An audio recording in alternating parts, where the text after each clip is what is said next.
بخاری مسلم میں تو یہاں تک آیا، اما عائشہ کہتی ہیں کہ حضور علیہ السلام تو حق بتانے میں کوئی بخیل نہیں تھے، اگر آپ نے قرآن سے کوئی آیت چھپانی ہوتی تو سورہ تحریم کی آیات وہ چھپا لیتے، جو نبی علیہ السلام کی بیویوں کے حوالے سے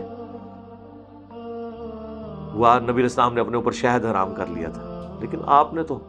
اچھا ہمارے یہاں پہ بریلوی مکتب کے لوگ اور اہل تشیع یہ سمجھتے ہیں کہ قرآن کی وہ آیات جن میں اللہ نے اپنے نبی کے اوپر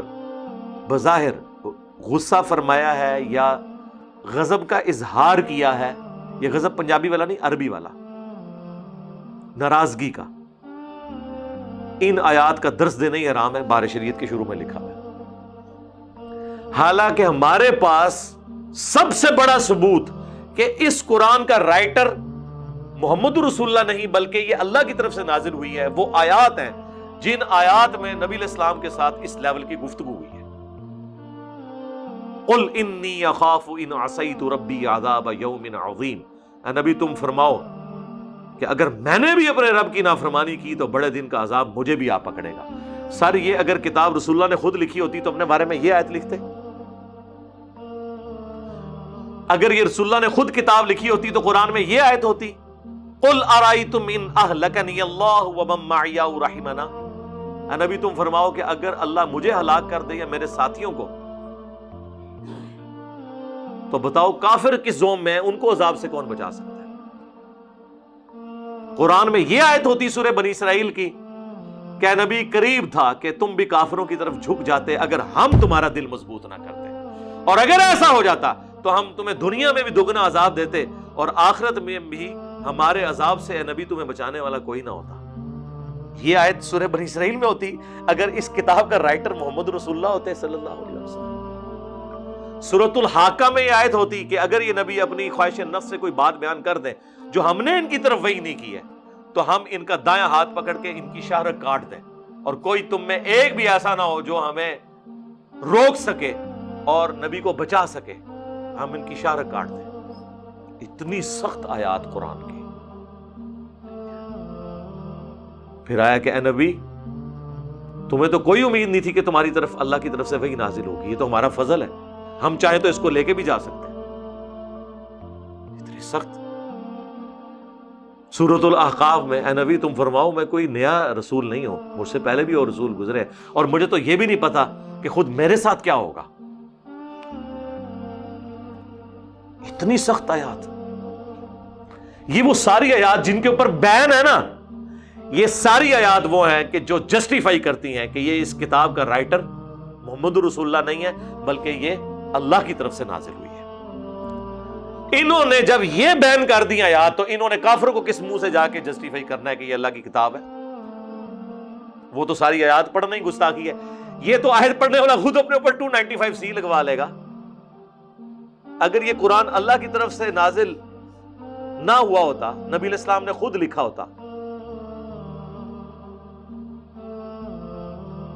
تو یہ جو آیت مبارکہ ہے، اے نبی تم فرماؤ کہ سورۃ الاعراف کے اندر نہ تو میں غیب جانتا ہوں، اگر میں غیب جان لیتا تو خیر کثیر جمع کر لیتا، نہ میں تمہارے نفع کا مالک ہوں نہ تمہارے نقصان کا، میں تو خود پابند ہوں اس وحی کا جو اللہ کی طرف سے کی جاتی ہے، میں تو ڈر سنانے والا ہوں۔ اگر نبی علیہ السلام نے کتاب لکھی ہوتی تو اس میں یہ آیت ہوتی، ہر جگہ اپنے معاملے کو ڈسکس۔ اس طرح سورۃ الاحزاب میں تو حضور کی پوری آئلی زندگی ڈسکس ہوئی ہے کہ نبی جو ہیں شرماتے ہیں، تم سے بات نہیں کرتے، تم نبی کے گھر جا کے بیٹھ جاتے اور ان کی بیویاں جو ہیں وہ دیوار کی طرف منہ کر کے بیٹھی رہتی تھی کہ اب مہمان نکلے تو ظاہر ہے گھر ہی اتنا تنگ تھا، تو یہ نبی تو شرم محسوس کرتے ہیں لیکن اللہ نہیں شرماتا، تو جب یہ ہو تو نکل جایا کرو یہاں سے۔ ہر معاملے کے اندر، حتیٰ کہ آپ کی بیوی پہ تہمت لگی تو آپ نے قرآن کی وحی کا نازل ہونے کا انتظار کیا، سورۃ النور کا، ورنہ اپنی بیوی کے بارے میں ڈسکشن قرآن کے اندر آ جاتی۔ یہ ساری وہ آیات ہیں، کوئی ایک نیجے ہے جو تو جان چھڑا لو، ساری یہ سینکڑوں میں آیات ہیں جن پہ 295C لگتی ہے، جو ہم نے تعلیمات اپنے بابوں سے انجیکٹ کی گئی ہیں ہمارے اندر، ہاں قرآن کے مقدمے میں فٹ ان بیٹھتی ہیں۔ تو پھر سر ہم کیوں نہ کہیں کہ مرنے سے پہلے اے مسلمان کر لے اس پہ غور، کتابوں کا خدا اور ہے بابوں کا خدا اور، کتابوں کا نبی اور ہے، بابوں کا نبی اور، مانتے تو اسی خدا اور نبی کو ہیں لیکن ان کوالٹیز کے ساتھ نہیں جو قرآن میں آئی ہیں، بلکہ ان تعلیمات کے ساتھ جو ان کے بابوں۔ اچھا یہ بھی نہ سمجھیے گا کہ انہوں نے نبی الاسلام کے بارے میں یہ چیزیں ڈسکس کرنے کو اس لیے گستاخی قرار دیا کہ ان کو کوئی حضور کے ساتھ عقیدت تھی، نہ نہ نہ، انہوں نے اپنی ساری چیزیں چھپانے کے لیے کیا تاکہ ایک ڈاکٹرن سیٹ ہو جائے نا۔ تو وہ پھر کہتے ہیں دیکھیں صحابہ کا پیر تھا محمد رسول اللہ صلی اللہ علیہ وآلہ وسلم، تمہارے استاد اور پیر ہم ہیں، تو جس طریقے سے آپ صحابہ ان کے ساتھ بیہیو کرتے تھے تم نے بھی اسی طرح بیہیو کرنا ہے۔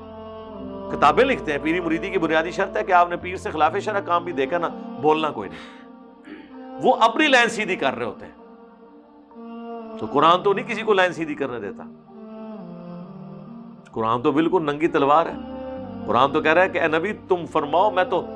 خود سورہ یونس کے اندر کتنے سخت الفاظ ہیں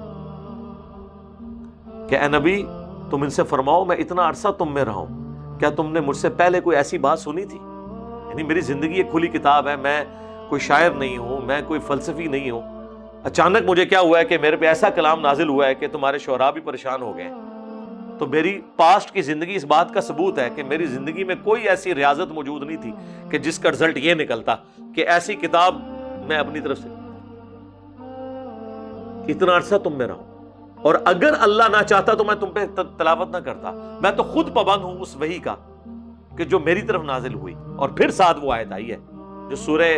یونس میں بھی آئی، سورہ الانعام میں بھی آئی، سورہ زمر میں۔ قل انی اخاف ان عصیت ربی عذاب یوم عظیم، اے نبی یہ ساری باتیں کرنے کے بعد ان سے فرماؤ میں تو خود ڈرتا ہوں اس بات سے کہ اگر میں نے بھی اپنے رب کی نافرمانی کی تو بڑے دن کا عذاب مجھے بھی آ پکڑے گا۔ تب بابت شاہی کوئی نہیں پڑھنا ہے نا جملہ ہے۔ ہاں فرقوں کی دکانیں بند، the damage has been done۔